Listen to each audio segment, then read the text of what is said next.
Hi everyone, James Davies here with Kinetic Data. In this video, we're going to be giving a high-level tour of the key components or building blocks that make up the Kinetic platform.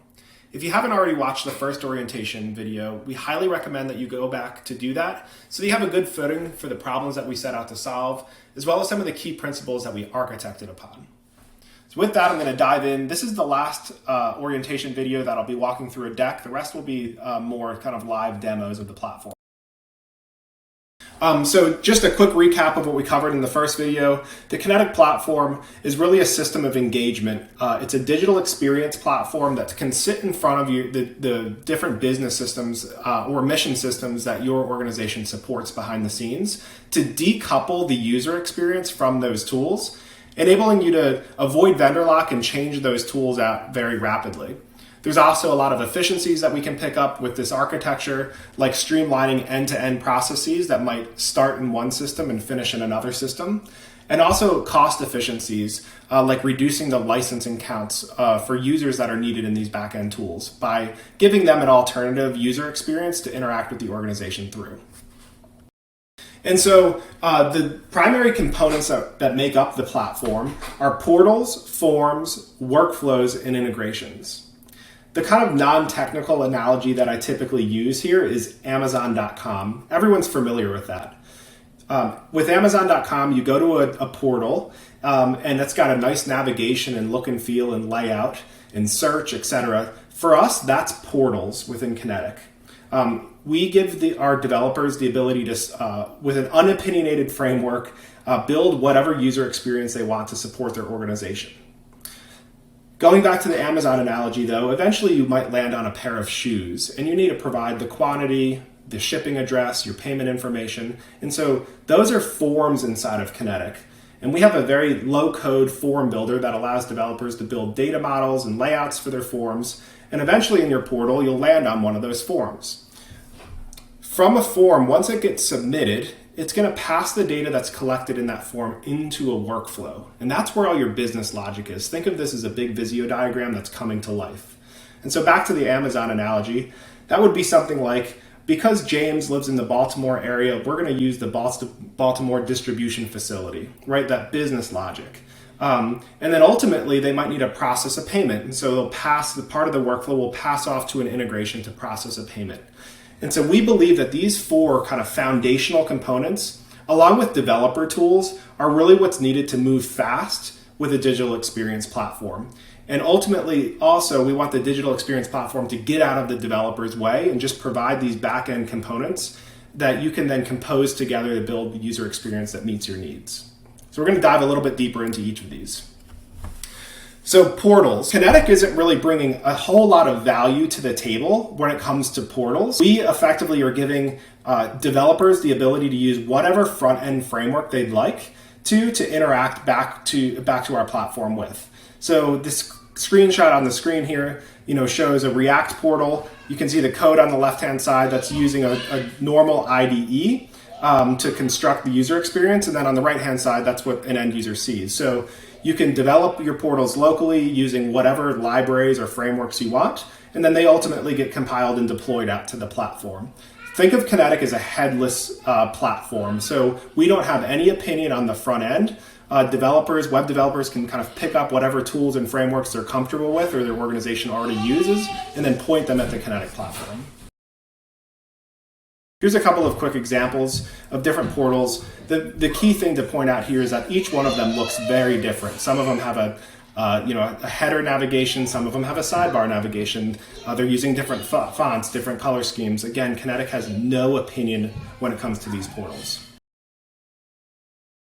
We talked about in that analogy earlier, you eventually land on a form. And so what you're seeing on the left-hand side of the screen is our low-code drag-and-drop kind of form builder where you can start adding different questions. And these things change frequently, so we wanted this part of the platform to be low-code. So you can add text elements or drop-down elements or radio buttons or checkboxes and sections and multiple pages onto Kinetic forms, and they get effectively embedded into your portal experience. So your portal will dictate when a form needs to be rendered, and then Kinetic will render that form on the screen for an end user to fill out. Here's the different types of content elements that show up on a form, covered a couple of them, but things like attachments and question checkboxes, etc. And we can even source data from other systems. So if you think about maybe a list of sites that might exist in your organization and an end user needs to select one, we can source that data from SharePoint or ServiceNow or Salesforce or wherever the source of truth for that data is.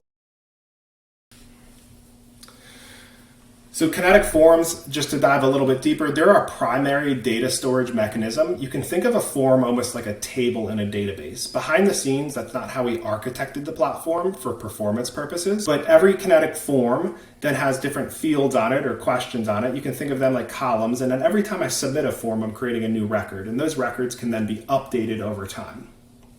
We have the ability to define constraints on fields, like a regex expression or if it's required or not. Those fields are then evaluated both client side and server side. So if you're creating data from another system in Kinetic, the data that's being received via our API will validate the constraints on these fields. We can store transactional data. So think of something like an employee onboarding process where that's a transaction every time an employee gets onboarded, or referential data, things like states or a list of assets that may not be updated very frequently, but that can be referenced in other forms. And then when these forms are rendered into the portal, the form is going to inherit all of the styling and CSS that's defined in the front end code. So in your React code or your Angular code. And so Kinetic will render the form with a couple of classes that we generate. And then in CSS, you can then manipulate the styling of those forms, and it'll inherit everything that's defined in your front end to give you a consistent user experience. And then finally, these forms, they can be extended using JavaScript to create custom actions or custom widgets. Things like tables that might need to be rendered on a form that are fetching data from multiple sources. JavaScript can be used to kind of provide your own widgets or extend the base functionality that our forms provide. All right, so Kinetic workflows. Think of a workflow as an event that happens or that gets triggered by the platform, and then something needs to happen behind the scenes. So forms, for example, when a form gets submitted, all the data collected in the form, as well as all the metadata about the user and their environment, is passed into this workflow. And then those variables are then exposed to each step in the workflow. And so you can drag and drop and add new steps within a workflow process. And really anything that you can represent in code can be represented in a Kinetic workflow. We decided to create the Kinetic Workflow Builder as a low-code tool because workflows change often.